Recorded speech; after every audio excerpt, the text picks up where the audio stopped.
পাকিস্তানে ফের মেয়েদের স্কুলে বোমা হামলা করেছে জঙ্গিরা। শুক্রবার দেশটির খাইবার পখতুনখোয়া প্রদেশের দক্ষিণ ওয়াজিরিস্তানের একটি মেয়েদের স্কুলের বোমা হামলা করেছে জঙ্গিরা। এর আগেও গত 9 মে একটি মেয়েদের স্কুলে বোমা হামলা করা হয়েছিল। জিও নিউজের প্রতিবেদনে বলা হয়েছে 2021 সালের মাঝামাঝি সময় থেকেই পাকিস্তানের উত্তর পশ্চিমাঞ্চলে ব্যাপক সন্ত্রাসী হামলার কবলে রয়েছে। বিশেষ করে খাইবার পখতুনখোয়া প্রদেশের বিভিন্ন জেলার মেয়েদের স্কুলে এই ধরনের হামলার অন্যতম লক্ষ্যবস্তু। শুক্রবার হামলার শিকার স্কুলটি ওয়ানা ওয়েলফেয়ার অ্যাসোসিয়েশনের সহায়তায় প্রতিষ্ঠিত। এটি সোফিয়া নূর স্কুল নামে পরিচিত। 9 মে উত্তর ওয়াজিরিস্তানের শেভা শহরে ইসলামিয়া গার্লস স্কুলে বোমা হামলা করা হয়, তবে বোমা হামলায় কোনো হতাহতের খবর পাওয়া যায়নি। পরপর দুটি স্কুলে বিস্ফোরণের পরে আতঙ্কে রয়েছেন প্রদেশের বাসিন্দারা। অতীতেও তারা বহুবার এ ধরনের হামলা দেখেছে। পাকিস্তানের সংবাদ মাধ্যম দ্য নিউজ অনুসারে স্কুলের কয়েকটি ব্লকে নির্মাণ কাজ চলছিল। খবর অনুযায়ী ভোর 3টার দিকে বিস্ফোরণের ভবনটির একটি অংশ ক্ষতিগ্রস্ত হলেও কোনো হতাহতের খবর পাওয়া যায়নি।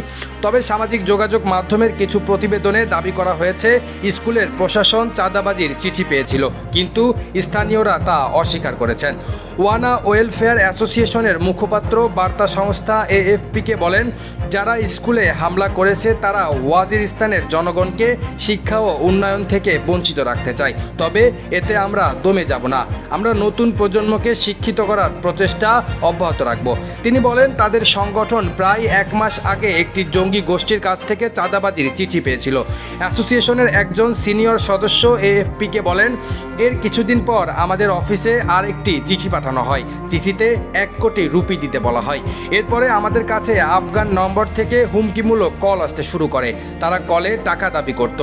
সদস্যদের অভিযোগ, স্থানীয় তালেবান গোষ্ঠীর থেকে চাঁদা দাবি করা হতো বলে স্কুল প্রশাসনকে বলা হয়েছিল। স্থানীয়ভাবে এই জঙ্গি গোষ্ঠীগুলোর সঙ্গে যোগাযোগ করার জন্য অনেক চেষ্টা করা হয়েছে। নাম প্রকাশ অনিচ্ছুক একজন জেলা সরকারি কর্মকর্তা AFP-কে বলেছেন, তালেবান দলগুলো ওই এলাকায় স্থানীয় ব্যবসায়ীদের কাছ থেকে চাঁদাবাজি করে। যারা টাকা দিতে রাজি না হয় তাদের লক্ষ্যবস্তু করা হয়, তাদের বাড়িঘরে হামলা বা তাদের নিজেদেরকেই হত্যা করা হয়। গত কয়েক বছরে বেশ কয়েকজন ব্যবসায়ীকে অপহরণ ও হত্যা করা হয়েছে। রেজওয়ান ইসলাম, নিউজ বাংলা। সর্বশেষ খবর পেতে আমাদের নিউজ বাংলা ইউটিউব চ্যানেলটি সাবস্ক্রাইব করুন, ফলো করুন newsbangla.net ফেসবুক পেজটি এবং ভিজিট করুন newsbangla2563.blogspot.com ওয়েবসাইটটি।